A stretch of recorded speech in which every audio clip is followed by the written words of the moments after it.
ಶ್ರೀಯುತ ಅಂಬೇಡ್ಕರನ್ನು ನೆನೆಯುತ್ತಾ ನಾನು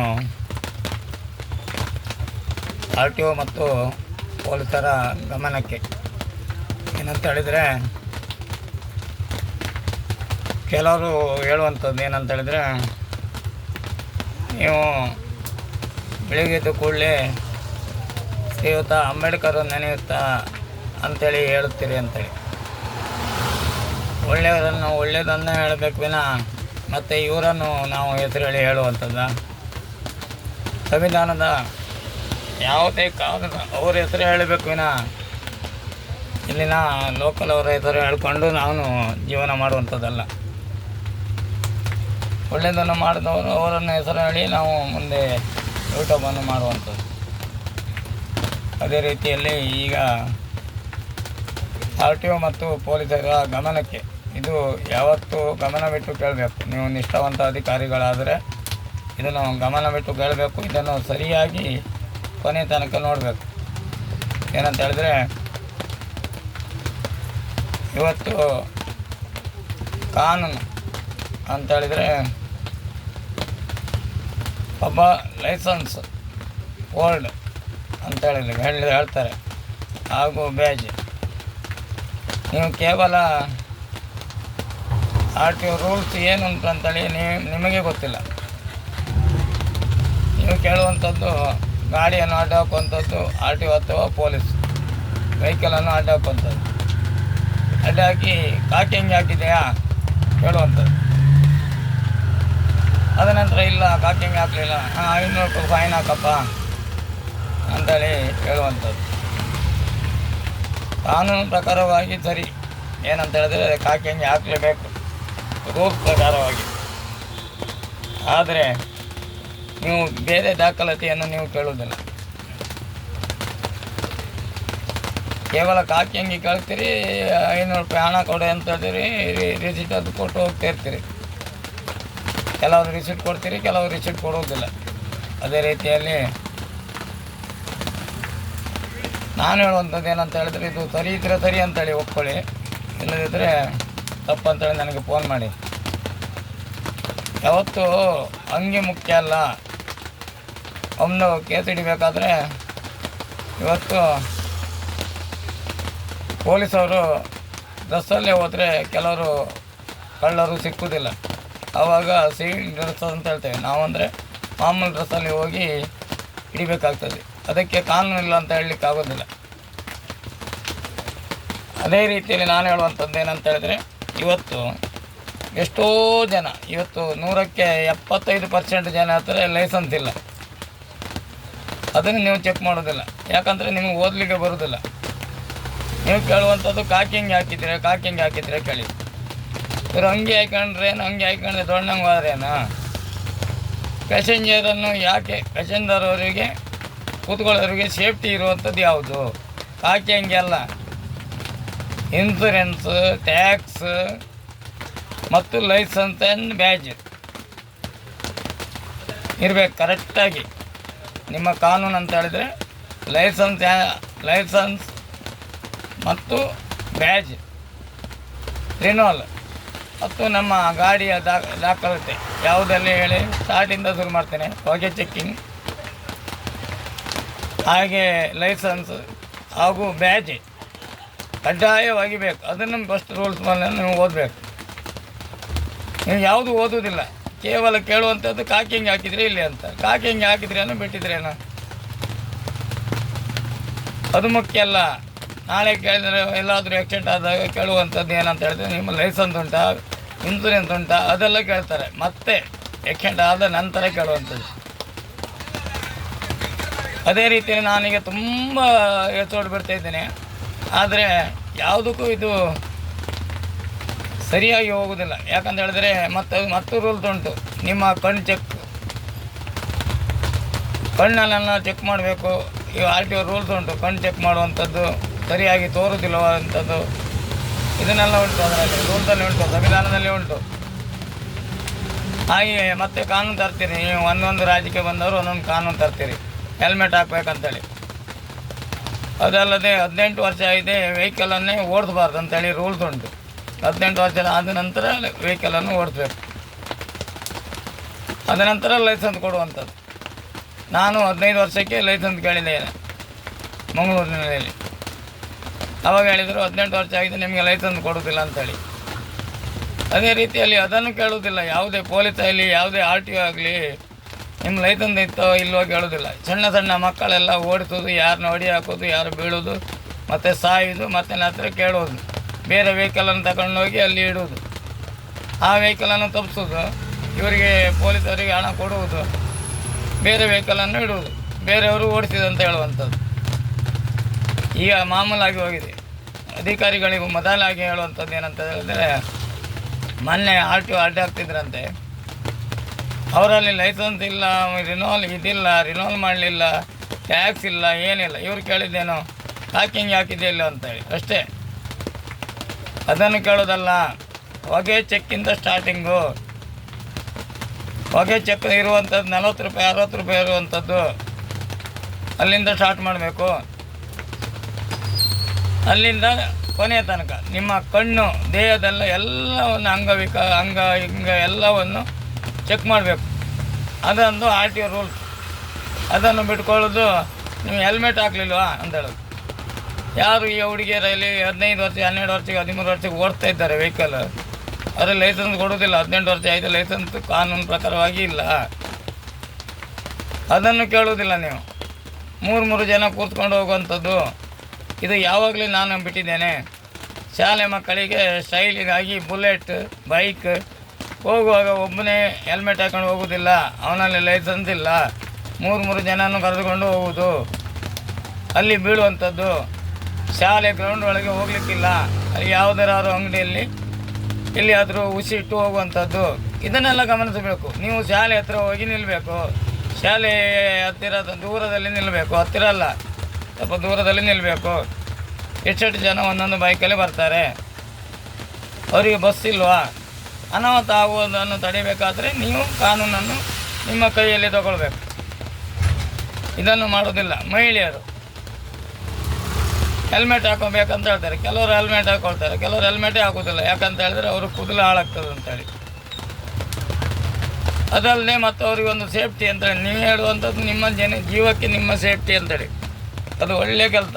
ಆದರೆ ಅವರು ಹೆಲ್ಮೆಟ್ ಹಾಕ್ತಾರೆ ಈಗ ಸೇಫ್ಟಿಗೆ ಅಂತೇಳಿ. ಅವರು ನಿಜವಾಗಿ ಹೆಲ್ಮೆಟ್ ಹಾಕೋದು ಯಾಕಂತ ಹೇಳಿದ್ರೆ, ಫೋನನ್ನು ಕಿವಿಗೆ, ಅದು ಸಣ್ಣ ಫೋನಿಗಿನ್ನ ಅಲ್ಲ, ದೊಡ್ಡ ಫೋನನ್ನು ಇದರೊಳಗೆ ಸುರ್ಕೊಂಡ್ರು ಯಾವುದೋ ಗೋಚರದಲ್ಲಿ ಹೋಗ್ತಾರೆ. ಯಾವುದೋ ಗೋಚರ ಈ ನಮ್ಮ ಈ ಎದುರುಗಡೆ ಇರುವಂಥ ವೆಹಿಕಲ್ ಬರ್ತದೋ ಅಥವಾ ಮನುಷ್ಯರು ಹೋಗ್ತಾರೋ ಪ್ರಾಣಿ ಹೋಗ್ತಾರೋ ಯಾವುದೂ ನೋಡೋದಿಲ್ಲ, ಗಮನಕ್ಕೆ ಬರೋದಿಲ್ಲ. ನಿಮಗೆ ಅವರಿಗೆ ಬರೋದಿಲ್ಲ, ನಿಮಗೆಲ್ಲ ಅವರಿಗೆ ಬರೋದಿಲ್ಲ. ಯಾರಿಗೋ ಗುದ್ದಿ ನಂತರ ಅಲ್ಲಿಂದ ತಪ್ಪಿಸೋದು, ಆ ವೆಹಿಕಲನ್ನು ತಪ್ಪಿಸೋದು, ಅಲ್ಲಿಂದ ಓಡಿ ಹೋಗೋದು, ಬೇರೆ ವೆಹಿಕಲನ್ನು ತಂದಿಟ್ಟು ನೋಡಿ ಮಾರ್ಜರ್ ಮಾಡುವಂಥದ್ದು. ಇದೆಲ್ಲ ನಿಜವಾಗಿ ನಿಮ್ಮದು ತಪ್ಪು. ನಿಮಗೆ ಡ್ಯೂಟಿ ಇರ್ತದೆ. ಏನು RTOರಿಗೆ ಒಂದು ರೂಲ್ಸು, ಪೊಲೀಸರಿಗೆ ಒಂದು ಡ್ಯೂಟಿ, ಎಲ್ಲರಿಗೂ ಪ್ರತಿಯೊಬ್ಬರಿಗೆ ಒಂದೊಂದು ಕೆಲಸ ಕೊಟ್ಟಿರ್ತಾರೆ. ಎಲ್ಲ ಕೆಲಸವನ್ನು ಒಬ್ಬರೇ ಮಾಡಲಿಕ್ಕೆ ಆಗೋದಿಲ್ಲ. RTO ಎಲ್ಲೇ ಆಗಲಿ ಅವ್ರಿಗೆ ಮೊನ್ನೆ ನಾನು ಅದಕ್ಕೆ ದಾಖಲಾತಿ ಇದ್ದಾಗ ಕೇಳುವಂಥದ್ದು. ನಾನು ಆ ದಾಖಲಾತಿ ಇಲ್ಲದೆ ನಾನು ಹೇಳೋದಿಲ್ಲ. ಮೊನ್ನೆ ಎಷ್ಟೋ ಜನ ಗಾಡಿಯನ್ನು ಅಡ್ಡಾಕಿದ್ದಾರಂತೆ, ಆದರೆ ಅವರಲ್ಲಿ ಯಾವುದೇ ಇಲ್ಲ, ದಾಖಲಾತಿ ಇಲ್ಲ. ಕೇಳಿದ್ದವರು ಖಾಲಿ ಕಾಕಿ ಅಂಗಿ ಉಂಟು ಕೇಳಿದ್ದಷ್ಟೇ. ಕಾಕಿ ಅಂಗಿ ಹಾಕ್ಕೊಂಡಿದ್ದೀರಿ, ಹಾಂ ಸರಿ ಹೋಗಿ. ಇಲ್ಲ ಹಾಕಲಿಲ್ಲ, 500 ರೂಪಾಯಿ ಕೊಡಿ. ಇದನ್ನು ಕೇಳುವಂಥದ್ದು. ಕೋರ್ಟಲ್ಲಿ ಹೋದರೆ 100 ರೂಪಾಯಿ, ಕೋರ್ಟಿಗೆ ಹೋದರೆ ನೇರವಾಗಿ ಕಟ್ಟುವುದಾದರೆ 100 ರೂಪಾಯಿ ಇರುವಂಥದ್ದು ಕಾನೂನು ಪ್ರಕಾರವಾಗಿ. ಇವರು 500 ರೂಪಾಯಿ ಈಗೆಲ್ಲ ರಿಸಿಟ್ ಕೊಡ್ತಾರೆ, ಕೆಲವರು ಕೊಡುವುದಿಲ್ಲ. ಇದನ್ನು ಫಸ್ಟು ಗಮನದಲ್ಲಿ ಇಟ್ಕೊಳ್ಬೇಕು, ಯಾವುದೇ ಆಫೀಸವರಾಗಲಿ. ಯಾಕೆ ಹೇಳ್ತೇನೆ ಅಂತ ಹೇಳಿದ್ರೆ, ಇವತ್ತು ರಾಜಕೀಯ ವ್ಯಕ್ತಿಗಳು ಅವರು ಸಹ ಮಾಡುವಂಥದ್ದು ಏನಂತ ಹೇಳಿದ್ರೆ, ಈಗ ಎಲ್ಲ ಹಣ ಕೊಟ್ಟೇ ಬರುವಂಥದ್ದು. ಒಬ್ಬರೊಬ್ಬರಿಗೆ ಇಂತಿಷ್ಟು ಅಂತೇಳಿ ಅವ್ರಿಗೆ ಕೇವಲ ಹಣ ಮಾಡಬೇಕೇನ ಧರ್ಮನಿಷ್ಠೆ ಮಾಡಿದರೂ ಸಹ. ಈಗ ಬೆಳಿಗ್ಗೆ ಒಂದು ನ್ಯೂಸನ್ನು ನೋಡಿದ್ದೇನೆ. ಆವಾಗ ಮಾಧ್ಯಮದಲ್ಲ ಎಲ್ಲ ಯೂಟ್ಯೂಬಲ್ಲಿ ನೋಡಿದ್ದು. ಪಾಪ ಒಳ್ಳೆಯ ನಿಷ್ಠಾವಂತ ಅಧಿಕಾರಿಗಳಿಗೆ ಒಬ್ಬ ಮುಖ್ಯಮಂತ್ರಿ ಹೋದಾಗ ಅಲ್ಲಿ ಇದಾಗಲಿಲ್ಲ ಅಂತೇಳಿ ಅವನೇ ಈಗ ಸಸ್ಪೆಂಡ್, ಅವನೇ ಬೇಡ ನನಗೆ ಈ ಕೆಲಸ ಬೇಡ ಅಂತೇಳಿ ಬಿಟ್ಟು ಹೋಗಲಿಕ್ಕೆ ಅರ್ಜಿ ಕೊಟ್ಟಿದ್ದಾನೆ. ಕೊಟ್ಟಿದ್ದಾರೆ. ಅಂಥದ್ದೆಲ್ಲ ಆಗುವಂಥದ್ದು ಇದೆ ರಾಜಕೀಯ ವ್ಯಕ್ತಿಗಳಿಂದ ಆಗುವಂಥದ್ದು. ಸುಮ್ಮನೆ ಮೈ ಮೇಲೆ ಹಾಕುವಂಥದ್ದು, ಸುಮ್ಮನೆ ಕೆಲಸ ತೆಗುವಂಥದ್ದು, ಇಂಥದ್ದೆಲ್ಲ ಮಾಡುವುದು ಈ ಸಂವಿಧಾನದ ಒಳಗಿನ ವಿಷಯ ಅಲ್ಲ ಅದು. ಯಾಕಂತ ಹೇಳಿದ್ರೆ ಅದು ಒಳ್ಳೆಯದಲ್ಲ ಅಂತ ಹೇಳಲಿಕ್ಕೆ ನಾನು ಬಯಸ್ತೇನೆ. ಅದೇ ರೀತಿಯಲ್ಲಿ ತುಂಬ ಮಾತಾಡಲಿಕ್ಕೆ ಉಂಟು. ನಿನ್ನೆ ಸ್ವಲ್ಪ ಮಾತಾಡಿದ್ದಾರೆ ಒಬ್ಬರು ರೆಡ್ಡಿ ಅವರು ಸರ್, ಅವರು ಈಗ ವಿಧಾನಸೌಧದ ಮೆಂಬರ್ ಆಗಿದ್ದಾರೋ ಅವರು ಸಹ ಮಾತಾಡಿದ್ದಾರೆ. ಒಂದು ಕುಟುಂಬದಲ್ಲಿ 7 ಜನ 8 ಜನ ರಾಜಕೀಯ ವ್ಯಕ್ತಿಗಳಿದ್ದಾರಂತೆ. ಆದರೆ ಇವರಲ್ಲಿ ಒಬ್ಬ ಮನುಷ್ಯರು ಸಹ ಅವರು ಮಾತಾಡುವಂಥ ವಿಷಯ ಎಲ್ಲ ಸರಿ ಉಂಟು, ಯಾವುದೇ ತಪ್ಪಿಲ್ಲ. ಅವರ ಊರಿಗೆ ಒಂದು ಜಿಲ್ಲೆಗೆ ಏನೇನು ಬೇಕೋ ಅದೆಲ್ಲ ಸೌಲಭ್ಯವನ್ನು ಮಾಡಿದ್ದಾರಂತೆ. ಅದನ್ನೆಲ್ಲ ಕೇಳಬೇಕು, ಅದನ್ನೆಲ್ಲ ನೋಡಬೇಕು. ಅವರನ್ನು ಬಿಟ್ಟರೆ ಒಂದೇ ಒಂದು ಪಂಚಾಯತಿಯಲ್ಲಿ ಸಹ ಒಬ್ಬ ಮೆಂಬರ್ ಸಹ ಅವರು ಇದರಲ್ಲಿ ಕುಟುಂಬದಲ್ಲಿ ಇಲ್ಲಂತೆ. ಅದಲ್ಲದೆ ಅವ್ರದ್ದು ಒಂದು ಶಾಲೆ ಸಹ ಇಲ್ಲಂತೆ.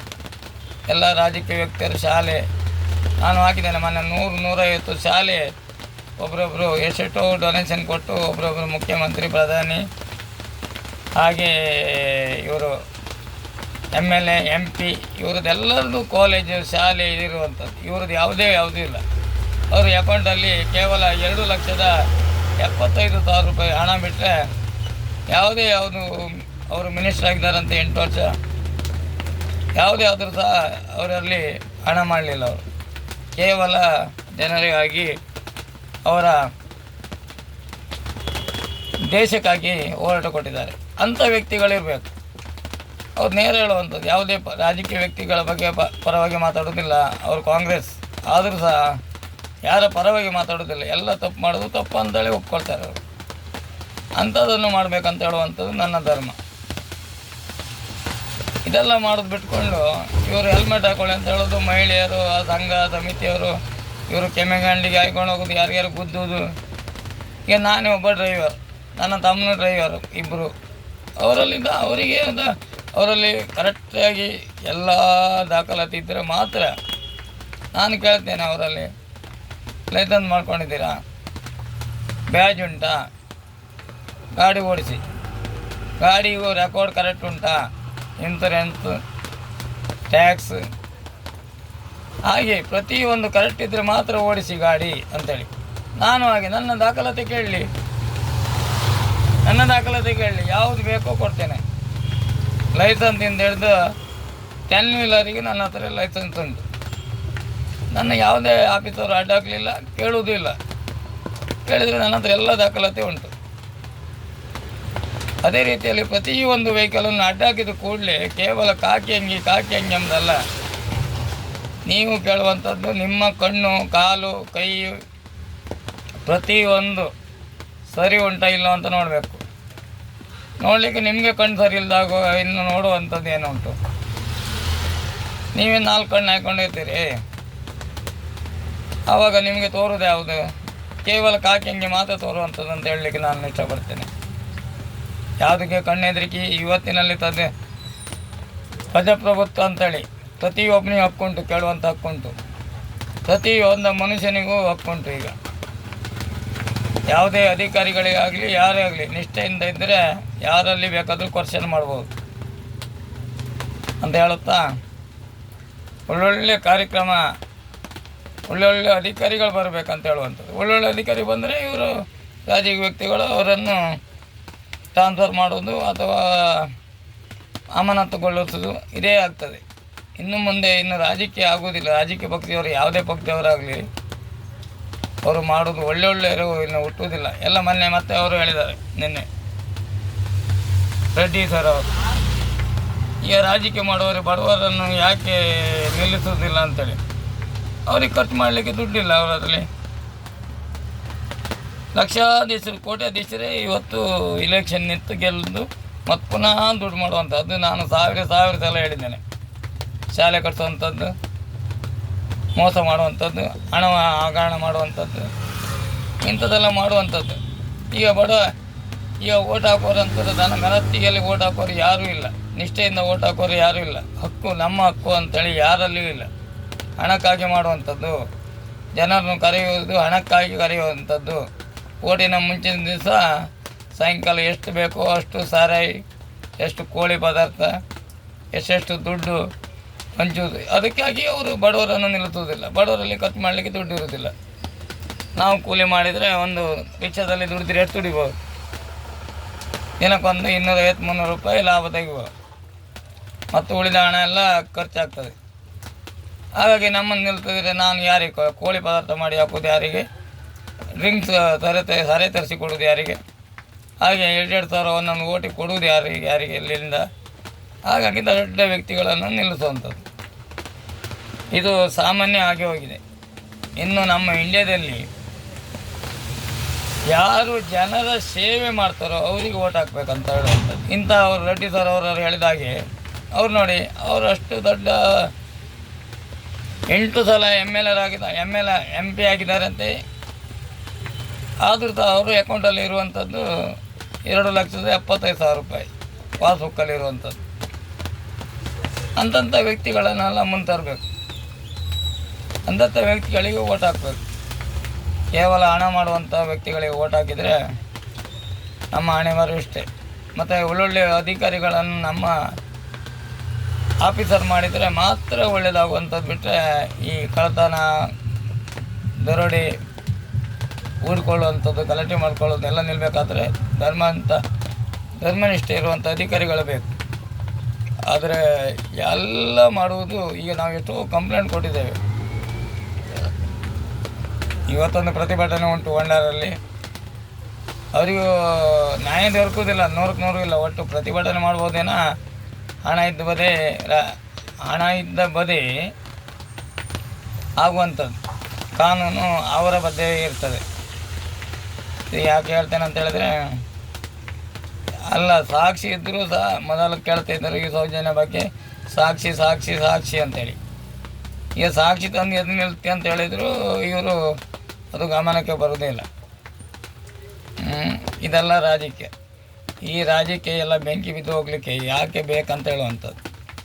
ರಾಜಕೀಯ ಮಾಡಬೇಕಾದ್ರೆ ಘನತೆಗೆ ಬೇಕು, ಗೌರವ ಬೇಕು, ಇನ್ನೊಬ್ಬರಿಗೆ ದಾನ ಧರ್ಮ ಮಾಡಬೇಕು, ಊರಿಗೆ ಒಳ್ಳೇದು ಮಾಡಬೇಕು.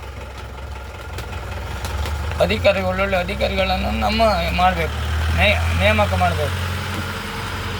ಎಂತೆಂಥ ಅಧಿಕಾರಿಗಳೆಲ್ಲ ಬಂದಿದ್ದಾರೆ ನಮ್ಮ ಉಡುಪಿ ಜಿಲ್ಲೆಯಲ್ಲೇ ಹೇಳುವಂಥದ್ದು. ಒಳ್ಳೊಳ್ಳೆ ಅಧಿಕಾರಿಗಳು ಬಂದಿದ್ದಾರೆ. ಒಬ್ಬರನ್ನು 1 ವರ್ಷವೂ ನಿಲ್ಲಲಿಕ್ಕೆ ಬಿಡೋದಿಲ್ಲ. ನಿಂತರೆ ಎಲ್ಲ ಹಗರಣವನ್ನು ಅವರು ಸರಿಪಡಿಸ್ತಾರೆ. ಅದಕ್ಕೆ ರಾಜಕೀಯ ವ್ಯಕ್ತಿಗಳಿಗೆ ಅದು ಒತ್ತಡ ಆಗ್ತದೆ. ಒತ್ತಡ ಅಂತ ಹೇಳಿದ್ರೆ ಬೇರೆ ಬೇಡದಿರು ಮಾಡುವಂಥವರಿಗೆ ಅವರಿಗೆ ಒತ್ತಡ ಬರ್ತಾ ಇರ್ತದೆ. ಏನಂತ ಹೇಳಿದ್ರೆ ಅವ್ರಿಗೆ ಮಾಡೋಕ್ಕಾಗೋದಿಲ್ಲ, ಹಣ ಮಾಡಲಿಕ್ಕಾಗೋದಿಲ್ಲ, ಬೇರೆ ಬಿಸ್ನೆಸ್ ಮಾಡಲಿಕ್ಕಾಗೋದಿಲ್ಲ. ಇವರಿದ್ದರೆ ನಿಷ್ಠಾವಂತ ಅಧಿಕಾರಿಗಳಿದ್ದರೆ ಮಾಡಲಿಕ್ಕಾಗೋದಿಲ್ಲ. ಹಾಗಾಗಿ ರಾಜಕೀಯ ವ್ಯಕ್ತಿಗಳಲ್ಲಿ MLA ಹತ್ರ MP ಹತ್ರ ಫೋನ್ ಮಾಡಿಸ್ತಾರೆ, ಅವರನ್ನು ಇಲ್ಲಿಂದ ತೆಗೆದು ಆಚೆ ಎಲ್ಲ ಬಿಸಾಡಿ ಅಂತೇಳಿ. ಅವರಿಗೆ ಒಂಥರ ಇದಾಗಿಬಿಡ್ತದೆ. ನಾನು ಎಲ್ಲಾದರೂ ಒಂದು ನಿಷ್ಠೆಯಿಂದ ಕೆಲಸ ಮಾಡ್ಕೊಂಡಿರ್ಲಿಕ್ಕೆ ಬಿಡುವುದಿಲ್ಲ, ಇನ್ನು ಏನು ಬೇಕಾದರೆ ಆಗಲಿ ಅಂತೇಳಿ ಅವರು ಸಹ ಗಮನದಲ್ಲೇ ಇಟ್ಕೊಳ್ಳೋದಿಲ್ಲ. ಅವರು ಸಹ ಬೇರೆ ಊರಿಗೆ ಹೋಗಿ ಸುಮ್ಮನೆ ಕೂತ್ಕೊಳ್ತಾರೆ, ನಿದ್ರೆ ಮಾಡ್ತಾರೆ. ಸಂಬಳ ಯಾಕೂ ಬರ್ತದೆ, ಮತ್ತೇನು. ನಾನು ನಿಷ್ಠೆಯಿಂದ ಕೆಲಸ ಮಾಡಲಿಕ್ಕೆ ಇವರು ಬಿಡುವುದಿಲ್ಲ ರಾಜಕೀಯ ವ್ಯಕ್ತಿಯರು. ಅದಕ್ಕಾಗಿ ನಾ ಯಾಕೆ ಊರು ತಿರುಗೋದು ಯಾಕೆ, ಸುಮ್ಮನೆ ಎತ್ಕೊಂಡು ಬಿಡೋ ಅಂತೇಳಿ ಒಂದೇ ಊರಿನಲ್ಲೇ ಇದ್ಬಿಡ್ತಾರೆ ಅಂತ ಹೇಳುತ್ತಾ, ನಮ್ಮೆಲ್ಲ ಸಂವಿಧಾನದ ಎಲ್ಲ ಅಭಿಮಾನಿ ಬಳಗದವರಿಗೆ ನಾನು ಹೇಳುವಂಥದ್ದು, ಇವತ್ತಿನ ಕಾಲದಲ್ಲಿ ನ್ಯಾಯ ಇದ್ದವರಿಗೆ ಯಾವುದೇ ನ್ಯಾಯ ದೊರಕುವುದಿಲ್ಲ. ಅದೇ ರೀತಿಯಲ್ಲಿ ಅನ್ಯಾಯ ಮಾಡಿದವರಿಗೆ ಮಾತ್ರ ಇದು ಸೀಮಿತವಾಗ್ತದೆ ಅಂತ ಹೇಳುತ್ತಾ 12 ಮಾತನ್ನು ಮುಗಿತೇನೆ. ಜೈ ಹಿಂದ್, ಜೈ ಕರ್ನಾಟಕ, ವಂದೇ ಮಾತರಂ.